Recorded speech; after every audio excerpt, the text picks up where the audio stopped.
Hello everyone. Welcome back. And this is our example on how to solve pumping problems. So here we have a pumping system. Pipes are connecting two tanks. One is sealed, the other is open. And to pump liquid material or liquid food from tank 1 to tank 2, we use a pump. In our piping system, we have one global valve and three 90-degree elbows, which we need to take into account when we calculate the overall energy losses. And because tank 1 is sealed, so the internal pressure will be different from the atmospheric pressure outside. And we will need to calculate what the pressure difference is between these two locations, 1 and 2. And we also have the location 3, which is at the suction end of the pump, which is needed for us to calculate the net positive suction head that will be available in the pump, and which will help us to decide what type of pump, what kind of characteristic parameters that we need to have on the pump. So we're going to look at that after we go through the first part of our calculation. Essentially, what we need to decide is the energy requirement on the pump, so that tells us how big a pump that we need to have. And we also wanted to calculate the developed head of the pump.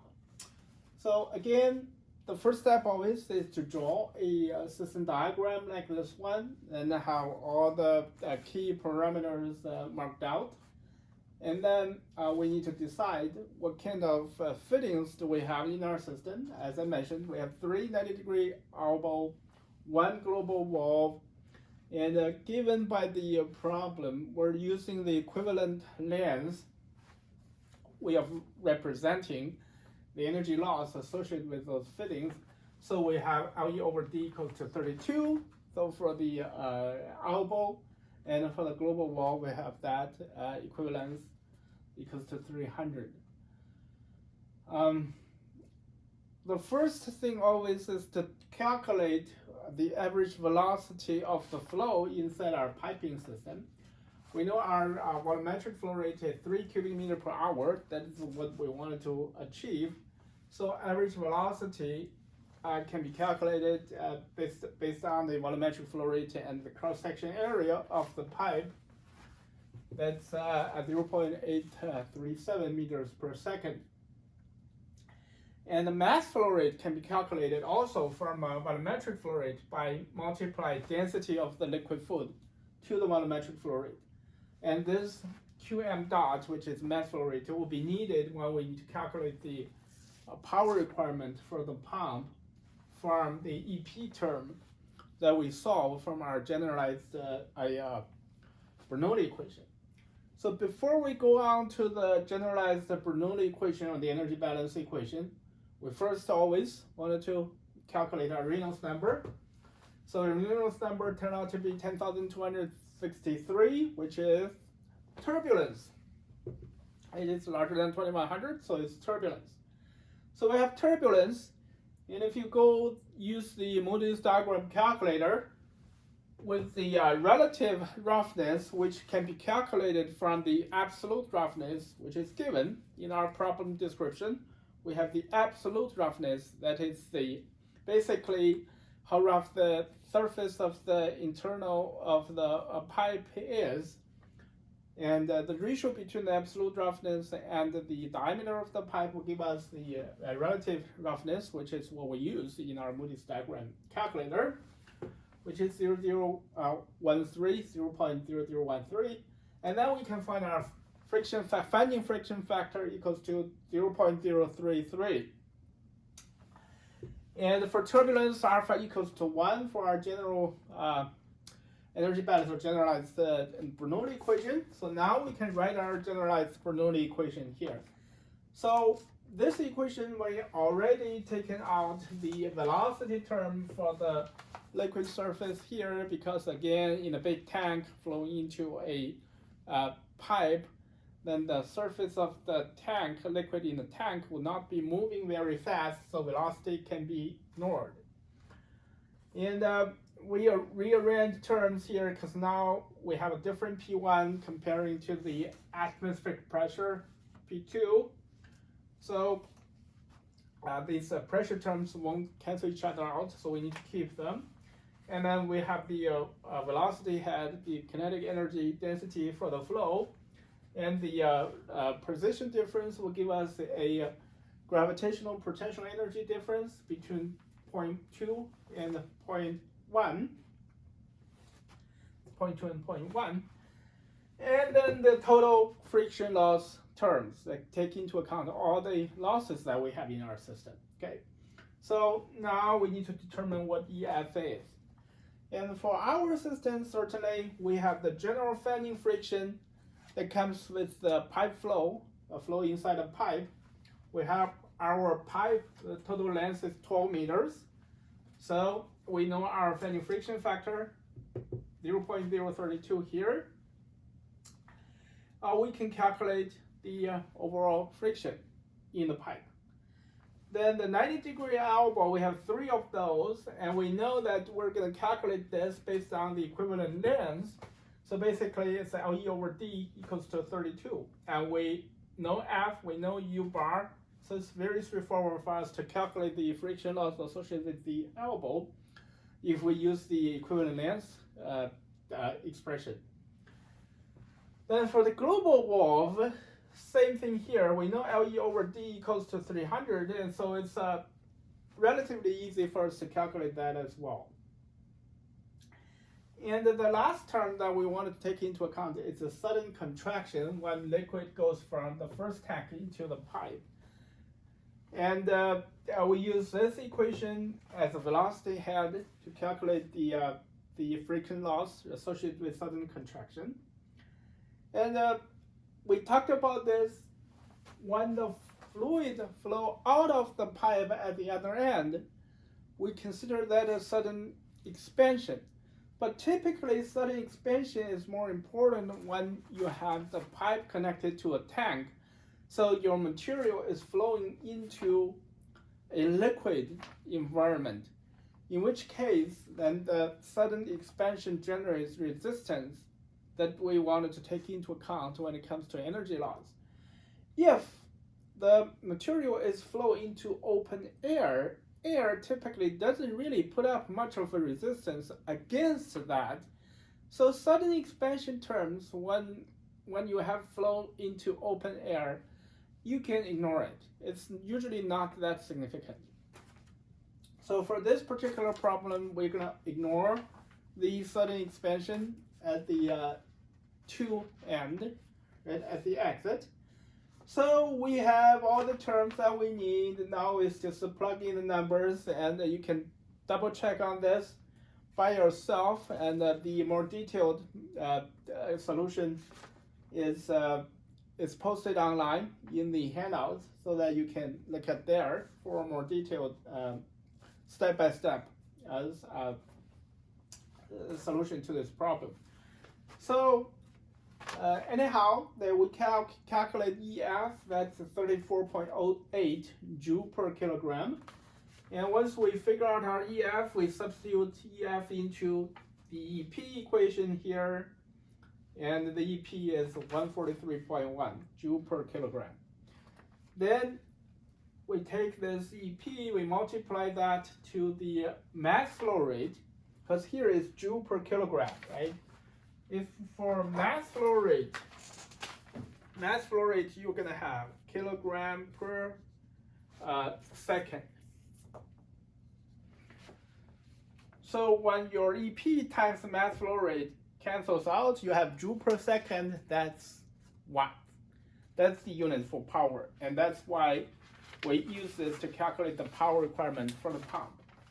So that will give us 123.2 watts. That's what we need to get out of the pump.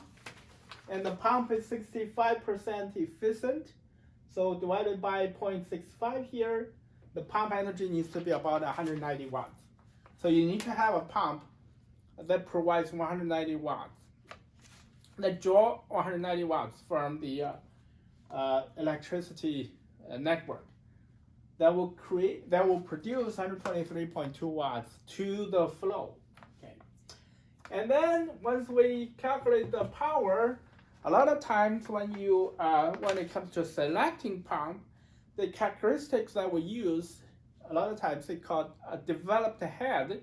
So that is basically what is the equivalency of a height difference that will generate the same amount of energy for the flow.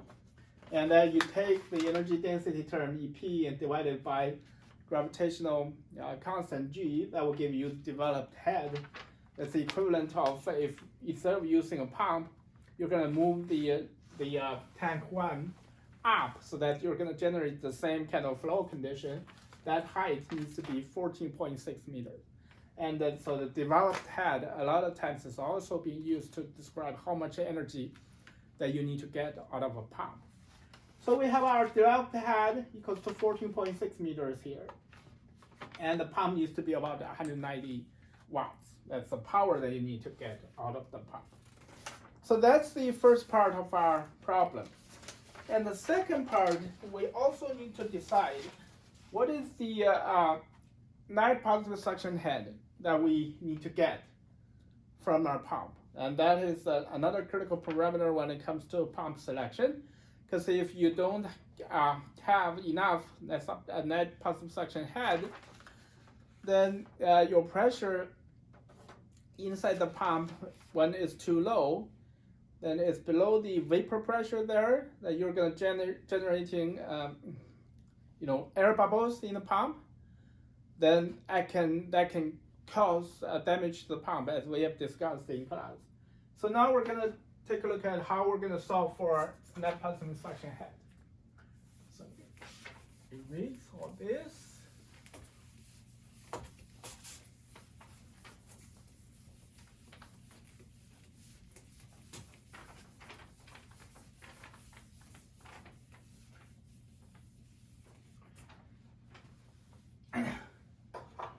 Okay, so for net positive suction head, what we're looking at is going to be the suction line part of our flow setup.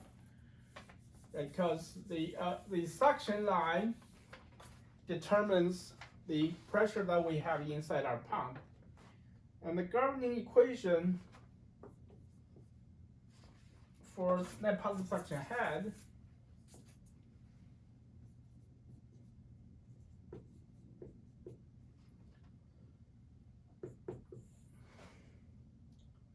is this.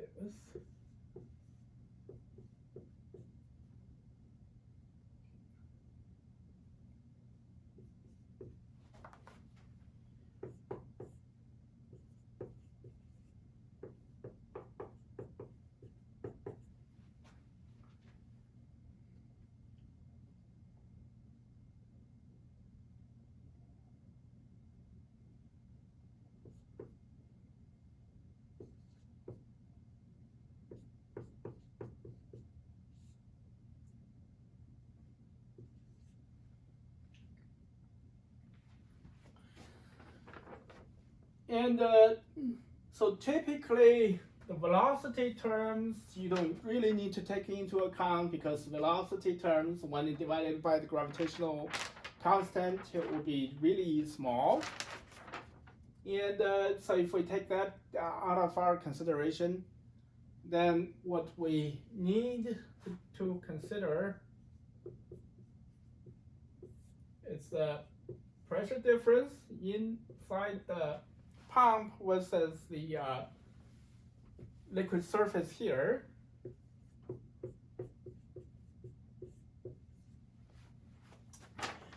Plus the height difference between the pump and the liquid surface, and the friction factor in the suction line. So for suction line, we also have those terms. First is fanning friction. That's the length of our suction line is only 2 meters instead of the 12 meters for the entire piping system. We have one 90-degree elbow, which we have the equivalent length representation that equals to 32. And we also, well, that's about it. We only have one 90-degree elbow, one fanning, the fanning friction for the section line, and the sudden contraction as well. So we take those three into consideration for the friction factor. Our Z1 equals to 1 meter, because that's where our pump is. It's 1 meter below the liquid surface over there. And P1 is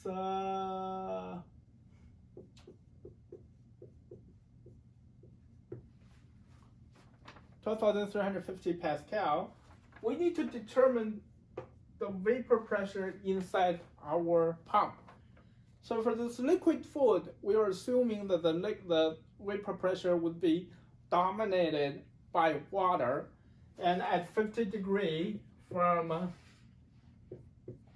steam table, there's a link to the steam table that I used in the handouts. You can go check that out.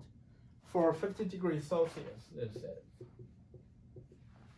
We have our vapor pressure equals to 12,344 Pascal. So we have everything we need. Then we can calculate our net positive suction head is 0.6 meters. So with this and the developed head equals to 14.6 meters, now we can make our pump selection. We need to select the pump given the pump characteristic curve. Okay, so pump characteristic curve typically is developed head and the net positive suction head required. So this usually looks like this, and here looks like that. So this will be the flow rate. For any given flow rate, in our case it will be 3 meters per hour, right? Is your flow rate. Then you need to have your pump that provide enough developed head that is larger than what is required, and also the required net positive suction head would have to be less than what you have here.